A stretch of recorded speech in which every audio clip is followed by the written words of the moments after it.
number one question I get all the time is, how high does our house have to be above sea level? With Kyle Lobb today. Here in Avalon, the top of block is elevation 11, so 11 feet above sea level. Are we 11? This is top of block. This is the last There's block. no This is more. top block. Nope, so that is the last block. So their house right here is going to start 11 feet above sea level. Now, how do you factor that in? You've got the footing and then you've got the top of block. You work backwards? Yeah, so we pour the footing first and then we go back to professionals. The engineers come out and they actually, with a GPS unit, hit each corner for us and give us these little bullseyes you see, and they circle them just for high vis. So how do you factor from the top of the footing to the top of the block? So the top of block is set, right? We know it needs to be at 11. So we kind of look at the front of the property and say, what's that grade going to be? We want to make sure that the footing's lower than the existing grade when it's finished. And in this case, there's 8 courses of block to get us down below grade. Okay. And now the pink circles, every one of them has a little pin with a cross. What is that? Those are the outside corners. So in this instance here, we're looking at a couple columns on a back porch. This is the good example of the back corner of the house. This is actually the pinpoint crosshairs of where we want this back corner, and every corner of the house will have that. And you are right. That corner is right there. And why that is so important, these lots are 50-foot, 60-foot lots. If we have a 10-foot setback, some of it's got to be right there. Yeah.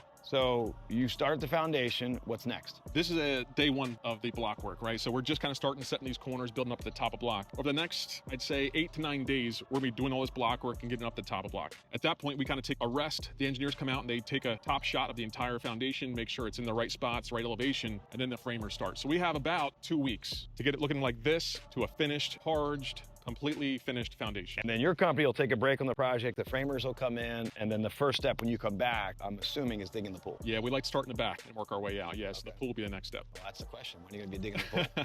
Definitely in the fall. Definitely in the fall. Awesome. Thank you, Kyle.